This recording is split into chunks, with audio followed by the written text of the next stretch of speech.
মায়ের লাশ দেখতে না দেওয়ার জেরে দুপক্ষের সংঘর্ষে ২০ জন আহত হয়েছে। মায়ের মৃত্যুর খবর শুনে কুমিল্লা থেকে বাড়ির উদ্দেশ্যে রওনা হন নুরুল হক। তবে তিনি বাড়িতে আসার আগেই হারুন গ্রুপের সঙ্গে যুক্ত ৪ ভাই মায়ের দাফন সম্পন্ন করেন।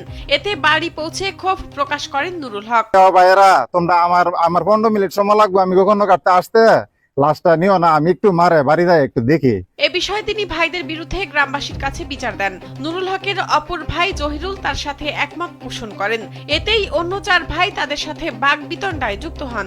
এক পর্যায়ে তার সংঘর্ষে রূপ নেয় এবং কয়েক গ্রামে ছড়িয়ে পড়ে। মার লাশ নিয়ে 4 ভাই এসে গ্রামওয়ালার সাথে আর 2 ভাই এসে বাড়িওয়ালার সাথে। যে 2 ভাইয়ের মধ্যে এক ভাই ছোট ভাই ওনার মারে লালন পালন করে দিছে, ওনার বাপ নাই, ঠিক আছে, ওর মা মৃত্যু। আর মহিলাটার নিয়ে ঝগড়া সৃষ্টি হয়েছে লাশ নিয়ে। ব্রাহ্মণবাড়িয়ার সদর উপজেলার সাদেকপুর ইউনিয়নের বিরামপুরের এই সংঘর্ষে সাতচু পক্ষের নাসিরউদ্দিন নামে একজন নিহত হন এবং উভয় পক্ষের অন্তত ২০ জন আহত হন।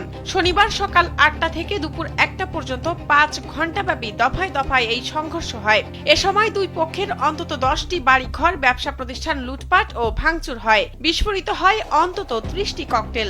অনেকে ভয়ে এলাকা ছেড়ে চলে যান। আমরা গরু বাছুর যা মাল আছে এগুলি আমরা কাছে দিয়া দিলে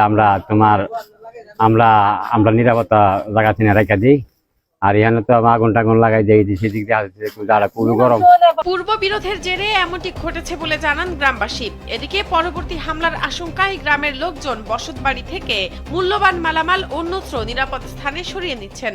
অনেক মায়ের দৌড়, একজন মারাও গেছে, ঠিক আছে, অনেক কিছু যাই ঝামেলা, মানে ইডাইডি মাকামাকি গুলাগুলি, অনেক ভাই মানুষে মালটাল হরাইতেছে। ব্রাহ্মণবাড়িয়া সদর থানার ভারপ্রাপ্ত কর্মকর্তা মোহাম্মদ আজহারুল ইসলাম জানান, সংঘর্ষের খবর পেয়ে প্রথমে ব্রাহ্মণবাড়িয়া সদর থানা পুলিশ ঘটনাস্থলে পৌঁছে পরিস্থিতি নিয়ন্ত্রণে আনার চেষ্টা করেন। পরে পরিস্থিতি নিয়ন্ত্রণের বাইরে চলে যাওয়ায় সেনাবাহিনী ঘটনাস্থলে পৌঁছে পরিস্থিতি নিয়ন্ত্রণে